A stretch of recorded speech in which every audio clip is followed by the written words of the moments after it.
안녕하세요, 여러분. 반갑습니다.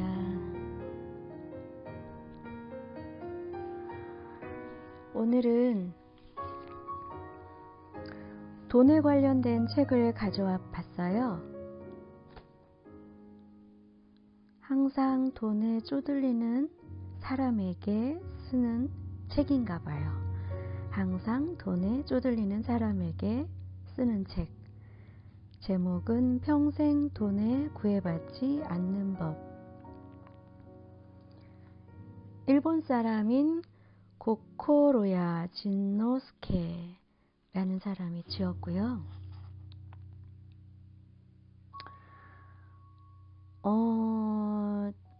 이 책을 왜 샀냐 하면 최근에 제가 일본인이 쓰는 어떤 그 책에 일본인이 쓰는 책 쓰기 방식 그거에 조금 관심이 있어요. 좀 간결하고 어떻게 보면 좀 얕은 면이 있지만 간결하고 이야기하고자 하는 핵심만 간결하게 쓰는 그런 책 쓰기 방식을 조금 패턴을 알아보기 위해서 제가 일본 사람들이 쓰는 책을 조금 보고 있는데, 역시나 짧고 간결하고 글씨도 크고 여백도 많고 앉은 자리에서 한 2시간 정도, 1시간 반 정도 읽으면 다 읽을 수 있는 정도의 내용이고요.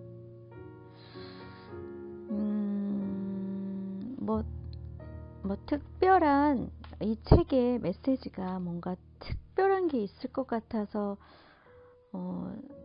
사지는 않았어요. 근데 이분이 저의 어떤 관심을 끈 이유는 이분이 심리상담가예요. 심리상담을 하는 사람이 돈에 대해서 쓴 거죠. 그래서 심리상담사가 돈에 대해서 쓴 것은 무엇일까? 어떤 내용일까? 아마도 돈을 대하는 마음, 생각, 그쪽에 포인트를 두고 쓰지 않았을까 싶어서 이 책을 구입을 했어요. 돈을 버는 마음 상태, 돈을 버는 마음 상태, 돈을 대하는 마음 상태. 그리고 제가 여러 책을 통해서 읽었지만 돈은 풍요에 대한 우리들의 마음을 물질로서 환원시켜서 받을 수 있는 거라고 대부분들 이야기를 해요. 누가 이야기했냐고요? 머피 박사님도 그런 이야기를 많이 하시고, 또 아브라함 힉스, 제리 힉스, 네, 볼텍스나 볼텍스 옴니 유쾌한 창조자, 나비랑 복수라는 그 출판사에서 나오는 그분들의 그 책들이 있습니다. 그 책을 읽으면 머니룰 이런 책들을 보면 대부분 실질적으로 어떻게 행동을 하면 돈을 벌어요, 그런 뜻이 아니고 나의 마음 상태가, 나의 존재 상태가 나의 부를 만든다. 나의 현재 존재하는 마음의 상태, 내가 어떠한 그 풍요로움을 어느 정도 가지고 있고, 내가 나의 가치에 대해서 어떻게 생각하고, 그런 것에 따라서 돈이라는 것도 거기에 걸맞게 맞춰진다 라는 이야기들을 참 많이 읽었어요. 근데 우리가 살다 보면 특히 취직을 못해서 아르바이트 하고 있는 분들, 또는 적당하게 본인이 만족하고 또는 자기 스스로 개발이 되면서 자기 가치를 발전시킬 수 있으면서 돈도 어느 정도 생활을 유지할 수 있을 만큼 안전하게 벌 수 있는 곳에 취직을 해서 행복한 직장 생활을 하고 있는 분들이 사실은 많지 않죠. 그러니까 아르바이트를 하면서 생활을 꾸려나가고 또 미래를 꿈꾸는 우리 젊은 친구들도 있고요. 그리고 나름 직장 생활 열심히 하다가 다 나이 먹어서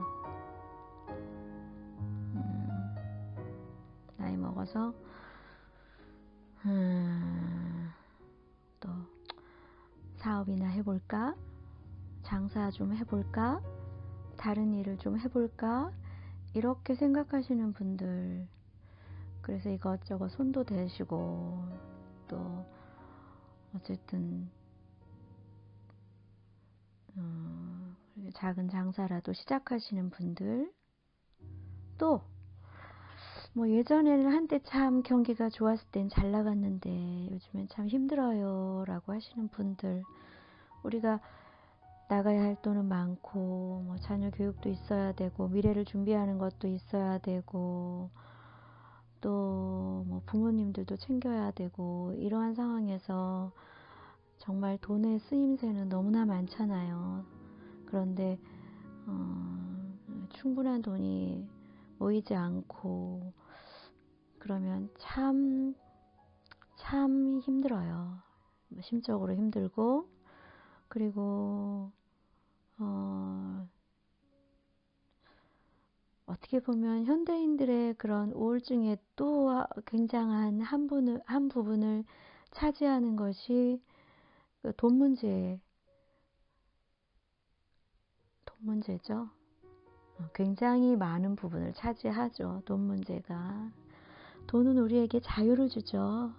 내가 좀 더 편안하고 조금 더 자유롭게 즐기고 살 수 있는 기회들을 제공하는 게 돈이라고 생각을 해요. 그래서 뭔가 이렇게 좀 뜻대로 일이 진행이 안 되거나 어려움에 부딪혔을 때 저는 그런 생각을 해봤어요. 내가 이거밖에 안 되는 사람인가,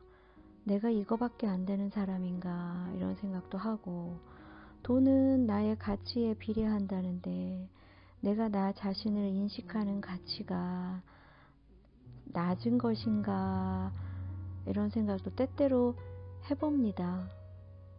네, 일단은 돈.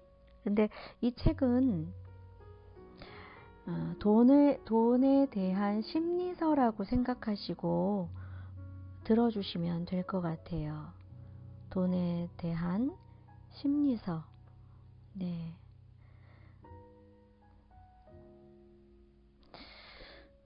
평생 돈에 구애받지 않는 법. 지금 삶 속에서 필요한 이야기를 몇 개라도 이 책에서 발견하여서 우리가 조금 힘을 얻을 수 있는 시간이 되었으면 좋겠어요. 네, 읽을게요. 돈에 대한 생각을 바꾸면 인생이 바뀐다. 이 책은 여러분께 평생 돈에 구애받지 않고 사는 방법에 관해 알려드리기 위해 썼습니다. 사람들은 돈에 대해 이중적인 생각을 가지고 있습니다. 돈을 좋아하면 왠지 속물 같고 탐욕스러우며 품이 없어 보인다고 느끼면서도 한편으로는 갖고 싶어 합니다. 그것도 몹시 갖고 싶어 하지만 겉으로는 돈을 원하는 마음을 들키지 않으려 했습니다. 돈에 대해 전혀 관심이 없는 사람은 아무도 모를 것입니다. 아무도 없을 것입니다. 예컨대 고코로야 상담교실에서 매달 개최하는 심리 세미나에서 회원들에게 가장 인기 있는 주제는 바로 돈입니다. 이렇듯 돈은 정말로 모든 사람에게 탐나는 물건입니다. 많으면 많을수록 좋습니다. 심리 상담을 해봐도 돈에 관한 문제, 돈에 대한 고민이 대부분입니다. 돈만 있으면 뭐든지 할 수 있다고 생각하는 경우도 많습니다. 저도 돈 때문에 고생한 적이 있습니다. 돈의 중요성을 뼈저리게 느꼈습니다. 하지만 지금은 금전 문제에 시달리지 않습니다. 어떻게 된 걸까요? 이 책에서 제가 직접 경험하며 찾아낸 돈에 구애받지 않는 방법에 관해 들려드리겠습니다. 사실 심리 상담사인 제가 돈에 관한 책을 쓰는 것은 이번이 처음입니다. 그런데 착각하면 곤란합니다. 이 책은 돈을 모으는 방법을 알려주지 않습니다. 이 책을 읽자마자 부자가 될 수 있는 것도 아닙니다. 하지만 당신이 평생 돈에 구애받지 않는 인생을 보내고 싶다면 이 책이 매우 유용할 것입니다. 실제로 부자가 될 수도 있어요. 다만 정확히 말하자면 부자가 되는 것이 이 책의 목적은 아니라는 뜻입니다. 돈이 없어서 불안해.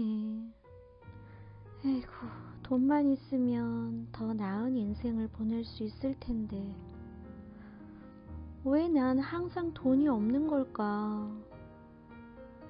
탱자탱자 놀면서도 돈 잘 버는 사람을 보면 부러우면서도 화가 나. 맞아요. 그렇죠?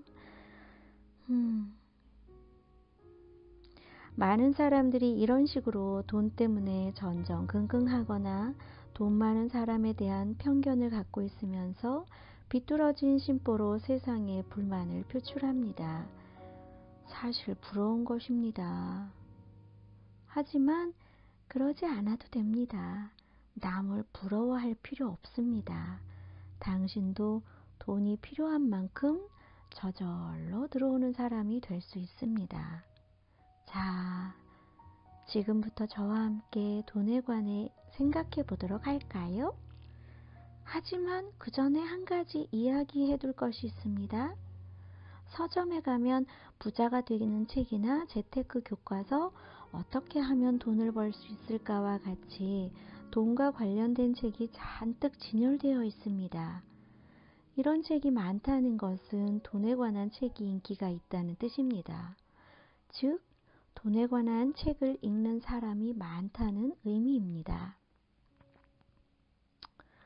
그렇다면 여러분은 그 책을 읽고 부자가 되셨습니까? 부자가 된 사람이 있기야 하겠지만 부자가 되지 못한 사람이 훨씬 많으니까 돈에 관한 책이 계속해서 쏟아지는 것이 아닐까 싶습니다. 아마 이 책을 읽더라도 부자가 되지 못하는 사람이 분명히 있을 것입니다. 부자가 되는 책을 읽었는데 부자가 왜 될 수 없을까요? 그 이유는 부자가 되기 위한 방법만 알려주기 때문입니다. 방법만 익혀서는 부자가 될 수 없습니다. 본연의 자세가 달라야 합니다. 사실은 방법보다 본연의 자세를 바꿔야 합니다. 돈이 없는 사람은 정반대의 본연의 자세를 가지고 있다는 뜻입니다. 저는 늘 방법보다 본연의 자세가 중요하다고 강조합니다. doing, 방법이 아닌 being, 본연의 자세. 방법을 아무리 배워도 성공하지 못하는 이유는 본연의 자세가 나빠서 그렇습니다. 그러므로 먼저 본연의 자세를 바꾸면 방법도 달라집니다. 여기서 본연의 자세란 매사를 대하는 전제를 말합니다. 일단 전제를 바꿔봅시다. 이 책의 목적은 바로 여러분이 전제를 바꾸는 데 도움을 주는 것입니다. 사람은 누구나 마음속 전제에 자기만의 버릇을 갖고 있습니다. 이를테면 모든 일에 대해 금세 비관적으로 생각하거나 비뚤어진 시선으로 보게 되는 것이 한 예입니다. 자기도 모르게 항상 열심을 다하는 것이나 매사 자신을 책망하는 것이나 지나치게 낙관적인 탓에 남을 고지고대로 믿는 것 등의 행동들도 버릇들의 예입니다. 그렇다고 제가 이 버릇들이 나쁘다고 말하는 것은 아닙니다. 버릇은 있으면 좋습니다. 누구에게나 버릇이 있습니다. 그러나 그 버릇 때문에 사는 게 힘들어지거나 인생이 괴로워지거나 돈 문제로 고생한다면 삶이 좀 더 편해지도록 돈이 좀 더 들어오도록 버릇을 살짝 바꾸면 좋겠다는 뜻입니다. 오른쪽으로 너무 치우치면 왼쪽으로 살짝 이동시키고 왼쪽으로 너무 치우치면 오른쪽으로 살짝 이동시키면 됩니다. 물론 그래도 전제가 바뀌지 않을 수도 있습니다. 그때는 전제를 바꿨을 때의 어떤 부분이 불만스러운지 살펴보기만 하면 됩니다. 이 책의 목적은 돈에 대한 마음의 전제를 바로잡는 것이고 여러분의 전제에 변화가 생기기를 바랍니다. 그러나 전제는 오랫동안 몸에 밴 버릇입니다. 한두 번 변화했다고 해서 금세 원래 상태로 되돌아갑니다. 또 익히 알고 있던 상식들과 정반대되는 경우도 많습니다. 따라서 저는 수시로 똑같은 말을 반복할 생각입니다. 이것은 일종의 훈련과 같습니다. 여러 번 반복해서 돈에 대해 한쪽으로 치우쳐 있는 전제를 바꿔나가는 훈련, 즉 마음의 훈련을 합시다. 그렇게 하면 돈에 대한 당신의 본연의 자세가 달라져서 돈을 들어오게 하는 방법에도 저절로 변화가 생깁니다. 돈에 휘둘리고 돈에 지배당하며 돈 때문에 불안해하거나 돈을 무서워하지 않아도 될 날이 반드시 올 것입니다. 그리고 어느 순간 따로 애써 노력하지 않아도 돈이 충분히 생겨서 돈에 구애받지 않는 사람이 되어 있는 자신의 모습을 깨닫게 될 것입니다. 당신도 그런 사람이 될 수 있습니다. 코코로야 진노스케. 네.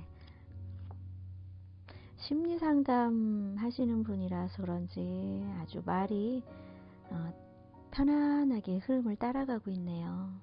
돈에 대한 생각을 바꾸면 인생이 바뀐다. 이분이 무슨 이야기를 쓰려고 하는지 여러분 아시겠죠? 네.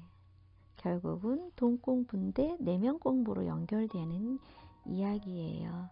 우리가 풍요로운 마음을 가지고 있으면 돈은 저절로 따라오지 않을까라고 생각하며 이분의 생각을 다시 한번 들여다 볼게요. 자, 첫 번째 1장 돈이란 도대체 무엇인가 라는 파트인데요. 이 중에서 제가 읽어드리고 싶은 부분은 수입은 스스로 인정하는 자신의 가치에 비례한다. 이 부분 읽어드리고 싶어요.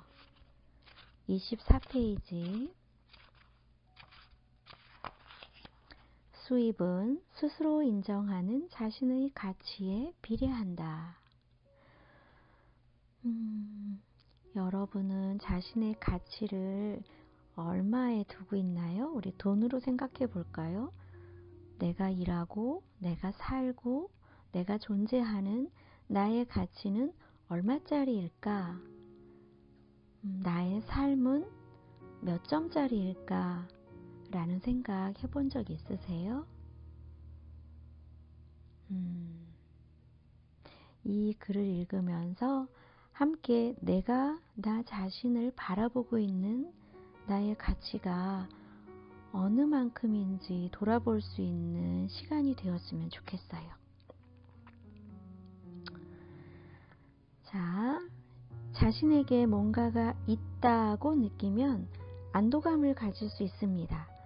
그리고 이 안도감을 바꿔 말하면 자신감이라고 할 수 있습니다. 안도감의 정도가 높으면 높을수록 자신감의 정도도 높아집니다.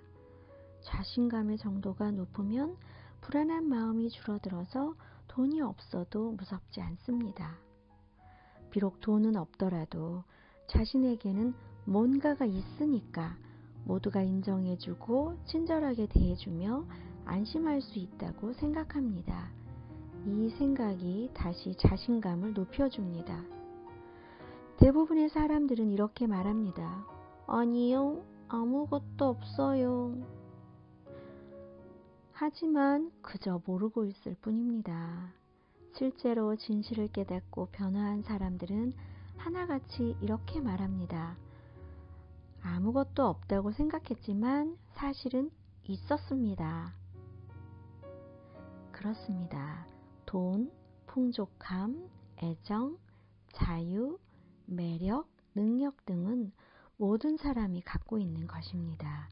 지금은 단지 모르고 있을 뿐입니다.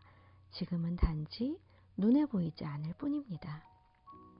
돈, 이걸 풍족함은 공기와 마찬가지로 눈에 보이진 않지만 확실히 있는 존재입니다. 우리는 자신에게는 뭔가가 있다. 돈이 없어도 어떻게든 된다. 돈이 없어도 끄떡없다고 생각할 수 있습니다. 그러면 분명히 돈에 대한 집착이 사라져서 돈이 필요한 만큼 들어옵니다. 공기는 언제든지 들이마실 수 있다는 사실을 알고 있기 때문에 숨을 참지 않아도 괜찮은 것처럼 말이죠. 사실은 아무것도 걱정할 필요가 없습니다.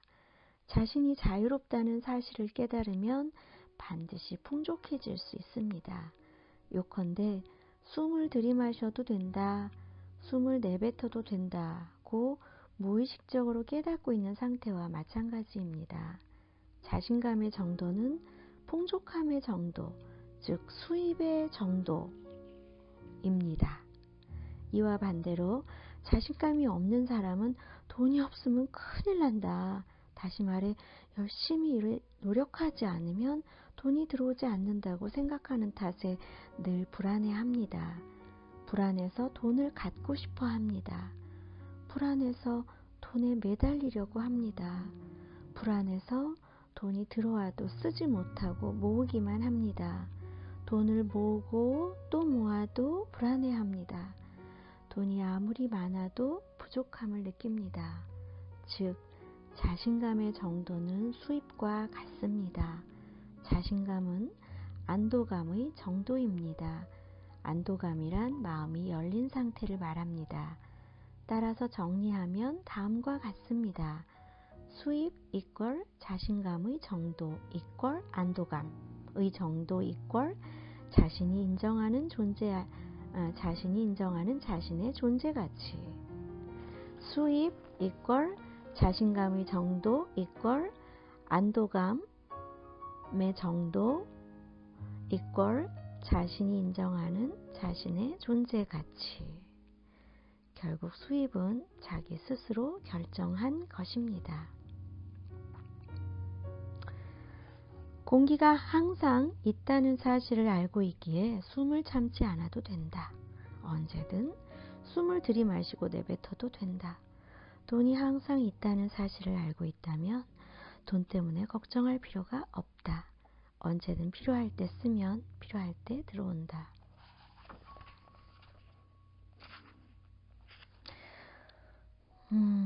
수입은 스스로 인정하는 자신의 가치에 비례한다.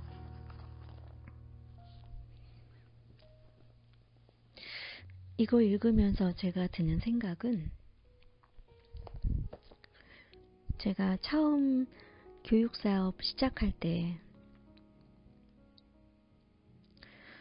나쁘지 않았거든요. 지금 생각하면. 굉장히 좋은 상황이었던 것 같아요. 지금 생각하면. 지금 그러한 기회를 다시 가지라고 하면 전 정말 잘할 수 있을 것 같아요. 그런데 저는 너무 불안했어요. 그 불안함을 제공한 건 저 결혼하고 아이를 낳고 남편이 돈을 벌 수 없는 상황이었기 때문에 제가 갖고 있는 집을 정리를 해서 돈을 벌어야 하는 상황이었었거든요. 그러니까 남편, 사실은 연애를 한 1년 정도 했는데 잘 몰랐어요. 그 사람에 대해서 확신도 없었고 그랬는데 나이도 늦었고 제가 결혼할 때 그러다 보니까 아이도 생겼고 그래서 남편을 전혀 모르고 인정을 하지 않는 상태에서 결혼이 됐었고 출산을 저밖에 모르는 굉장히 정말 이 세상에 저밖에 모르는 사람이었어요. 근데 그런 사람이 내가 책임을 져야 하는 아이가 있고 아이의 아빠는 전혀 경제적인 그 활동을 해야 되는 상황이 아니었고 그러다 보니 저는 잔다르크가 된 심정으로 모든 것은 내가 이끈다 이런 마음으로 벌리기 시작했죠. 근데 아까 말씀드린 것처럼 그렇게 나쁜 상황이 아니었었어요. 절대로. 그런데 저는 하루하루가 불안한 거예요. 그 불안함이 어디서 기인을 했느냐. 그냥 저의 상황에 그 불안함에 모든 마음 상태를 집중한 것 같아요. 나는 이러이러한 상황이야. 이러이러한 상황은 내가 감당할 수가 없는 상황인데 또 나는 내가 왜 이렇게 떠몰려서 이러한 상황까지 와 있는 거지? 받아들일 수가 없는 거죠. 그러니까 현실적으로는 일을 진행하고 있는데 저의 마음은 그거를 받아들일 수 있는 상황이 아닌 거예요. 그러니까 남편하고도 계속 싸우고 남편을 원망하고 하물며 애도 싫더라고요. 그러니까 너희 둘 때문에 내가 이러한 짐을 지고 이 고통 속에 놓여 있게 되었다. 이 생각이 그냥 저를 지배했던 것 같아요. 그러니까 불안 속에 있다 보니까 하루하루 일어나는 모든 일과 관련된 사건들이 불안 속에서 불안한 감정으로 그 사건들을 처리하고 매일매일의 일을 바라보고 하니까 일 처리가 제대로 안 됐을 거라고 생각이 돼요. 근데 그럼에도 불구하고 계속 일은 돌아갔던 것 같아요. 그런데 그 감정이 계속 누적되고 불안함이 저를 완전히 그런 느낌 아세요? 우리가 걸레 짜듯이 수건 짜듯이 이불 빨아서 막 비틀어서 짜듯이 제 자신이 저의 육체가 그렇게 막 쪽쪽 짜지는 듯한 느낌이 들었던 것 같아요. 그러니까 굉장히 편안하고 재미있게 이렇게 진행되어도 될 부분이었는데 같이 일하는 직원들하고도 부딪히고 직원들 하는 행동도 눈에 거슬리고 그러니까 자꾸 시야가 축소되는 거죠. 그렇게 되다 보니까 결국은 이제 일도 조금 축소되고 겉으로는 커 보였는데 빚은 많았었어요. 그래요. 빚이 아마도 제가 가지고 있는 그 빚이 저를 그 심한 불안감에 몰아넣었겠죠. 정말 힘들었었어요. 어디다가 화를 내도 안 되고 어디다가 욕을 해도 안 되고 어쨌든 해결은 제가 해야 되는 상황이잖아요. 모든 아마 사업하시는 분들은 모두 다 마찬가지일 거예요. 네.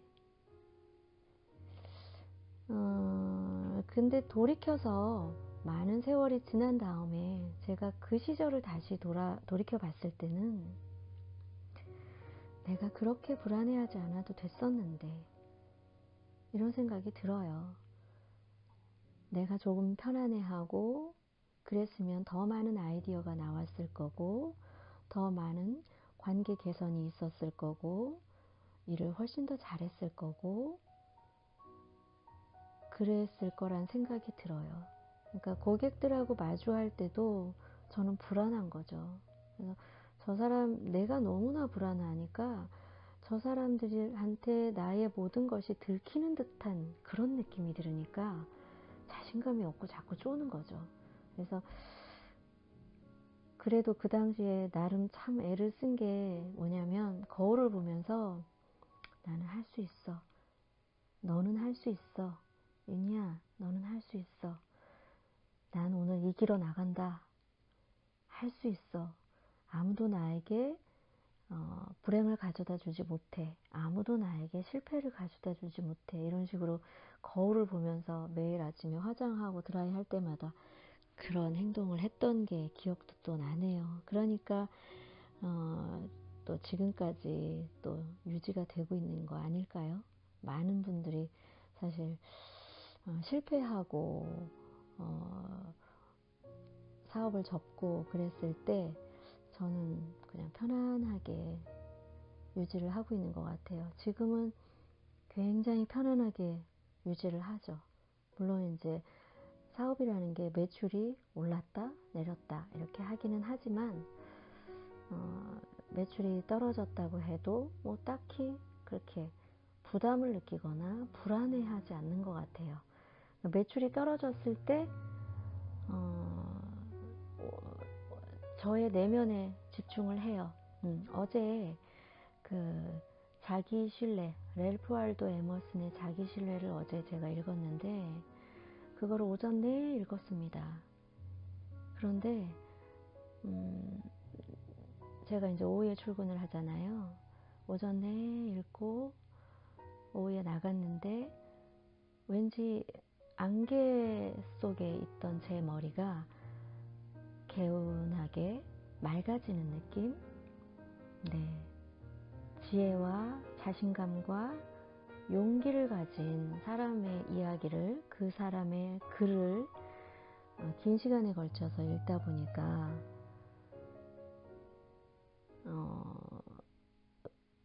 그 작가 에머슨의 그 글이 저의 가슴에 그 불을 지펴줬나 봐요. 그래서 굉장히 행복하고 맑고 건강하고 에너지 넘치는 어제 네, 그런 시간들을 일을 하면서 보내고 들어왔어요. 어제 하루는 참 행복했죠. 그래서 매출이 떨어졌을 때 그 떨어진 매출에 집착을 하고, 그러면 떨어진 매출에 집착을 하거나 돈이 떨어진 상태에 나의 마음을 그곳에 딱 둬버리면 이거는 점점 더 바닥으로, 나락으로 떨어지는 일이고, 그리고 막 불안감이 한 번씩 엄습해 들어오면 그게 해결이 안 나잖아요. 막 거기에 사람이 완전히 막 검은, 끝이 안 보이는 검은 바다에 빠져버리는 것처럼 아무도 나를 구해주지 못하는 것 같고 그런 생각이 드는데, 오히려 그런 때일수록 시선을 걷어들여서 전혀 다른 쪽에, 그리고 나를 바라보고 나의 내면을 좀 채우는 쪽에 나를 집중을 하고 있으면 균형이 맞춰진다고 할까요?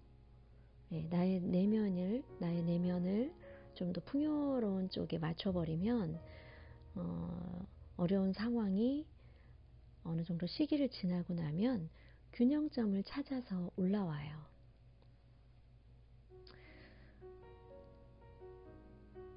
그래서 이 지금 오늘 읽은 이 작가의 책도, 이 글도 안도감의 정도입니다. 자신감은 안도감의 정도입니다.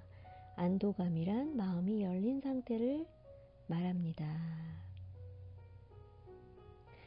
이 이야기가 많이 가슴에 와닿습니다. 또 제가 이제 호호포노 책도 읽었는데, 호호포노포노에도 나의 어려운 이 문제를 정화합니다. 그러면서 이제 정화의 도구로 미용고사를 하고 또는 몇 가지 다른 어떤 정화 도구의 멘트들을 하잖아요. 그러니까 그것은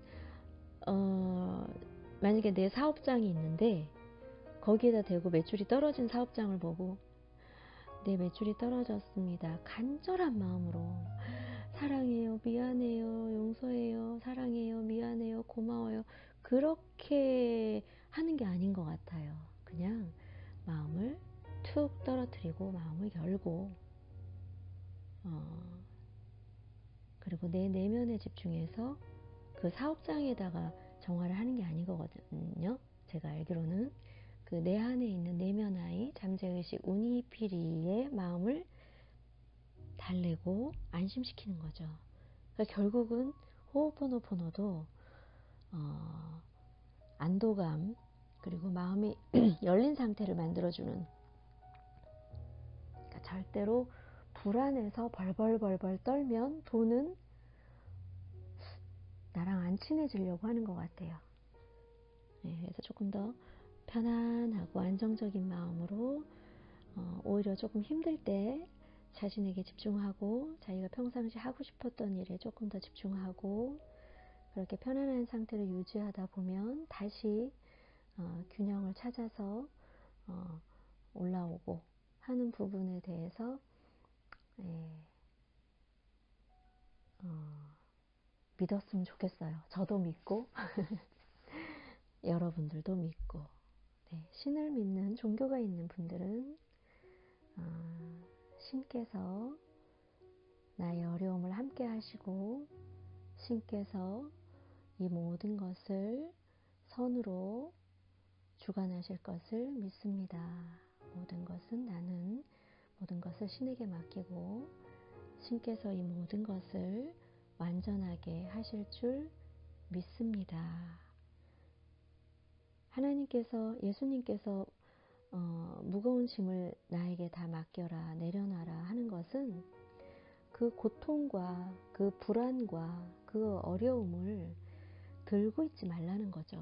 내 가슴에 그것만 쳐다보고 고통 옆구리 한쪽에 딱 끼고 불안 옆구리 한쪽에 딱 끼고 얼굴은 인상을 온갖 울상을 써가면서 전전긍긍 부들부들 떨면서 앉아있지 말라는 거죠.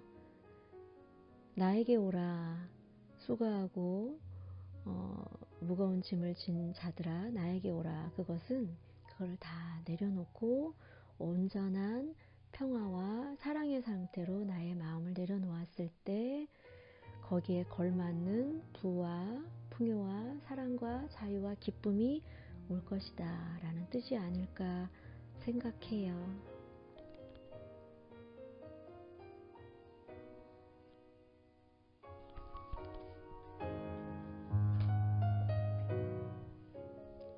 힘든 시간을 보내고 있는 분들, 저와 함께 하시는 분들 모두에게 사랑을 보내고요.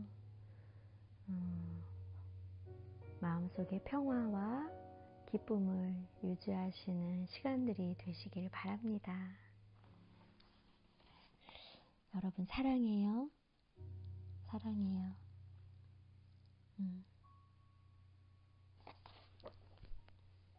힘내시고 항상 사랑을 가득 채우시는 시간들 되셨으면 좋겠어요. 안녕, 또 만나요.